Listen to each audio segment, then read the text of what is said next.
अनुच्छेद लेखन। दी गई जानकारी को ध्यान से देखिए, पढ़िए और समझिए।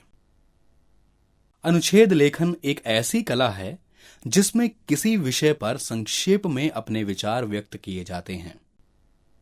अनुच्छेद लिखते समय मूल विषय को केंद्र में रखकर अपने विचारों को संतुलित ढंग से कम शब्दों में व्यक्त किया जाता है। यह स्वयं में स्वतंत्र एवं पूर्ण रचना होती है। अनुच्छेद में अनावश्यक प्रसंग या उदाहरण नहीं देने चाहिए। आओ अब अनुच्छेद लेखन में ध्यान रखने योग्य कुछ महत्वपूर्ण बिंदु देखें।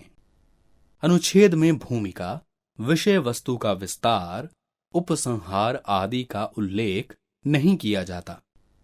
अनुच्छेद में प्राय उदाहरणों, घटनाओं, प्रसंगों आदि का उल्लेख नहीं किया जाता। अनुच्छेद का आरंभ सीधा विषय से होता है। शब्द सीमा का ध्यान रखना चाहिए। उदाहरण के लिए अनुच्छेद देखें। पेयजल संकट। आज पूरा विश्व पेयजल के संकट से जूझ रहा है। पानी की कमी विकराल रूप धारण करती जा रही है।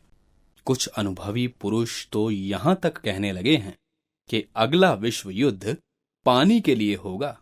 विश्व की कुल आबादी के 18% हिस्से को पेयजल उपलब्ध नहीं है।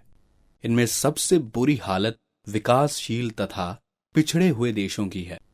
यहां शुद्ध पेयजल न मिल पाने तथा सफाई की समुचित व्यवस्था न होने के कारण प्रतिवर्ष 22 लाख लोगों की मृत्यु हो जाती है। विकासशील देशों में समुचित साधन न होने के कारण लगभग 33% जल बर्बाद हो जाता है। इन देशों में पानी भर कर लाने की जिम्मेदारी अधिकतर महिलाओं की होती है। इन्हें एक बाल्टी पानी के लिए 4-6 किलोमीटर तक चलना पड़ता है। विश्व भर में ताजे पानी का समुचित सदुपयोग नहीं हो रहा। लगभग 70% कृषि ताजे पानी से की जा रही है। सिंचाई व्यवस्था में अनेक खामियां हैं, जिसके कारण आधे से कुछ अधिक पानी भाप बनकर उड़ जाता है। त्रुटिपूर्ण सिंचाई व्यवस्था से पानी की बर्बादी तो होती ही है, पर्यावरण एवं स्वास्थ्य संबंधी खतरे भी उत्पन्न हो जाते हैं। अवांछित पानी से मच्छरों की उत्पत्ति होती है, जो अनेक रोगों का कारण बनते हैं। कहने को तो पृथ्वी का 70% भाग जल से भरा है, किंतु इसमें से केवल 2.5% पानी ही पीने योग्य है। शेष खारा है।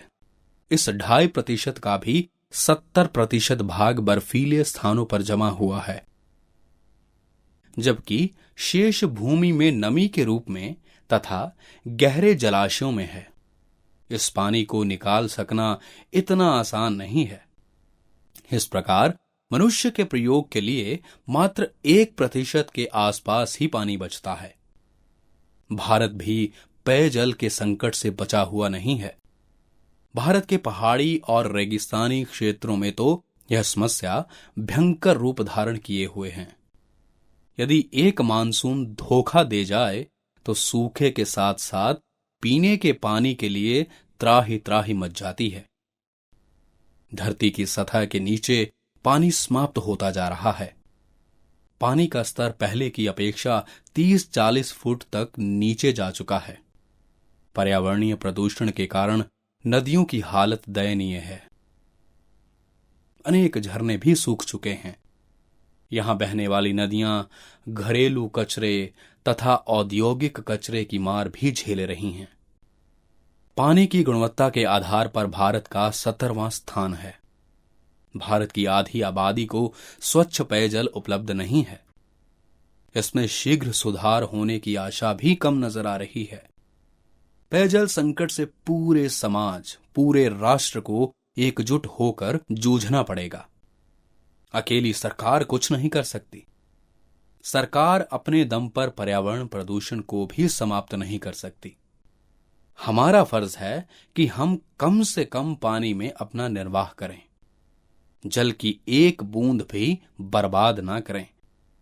नदियों को साफ सुथरा रखें और उन्हें पवित्र एवं पूज्य मानें। अन्य उदाहरण आपकी पुस्तक में दिए गए हैं, उन्हें ध्यान से देखिए।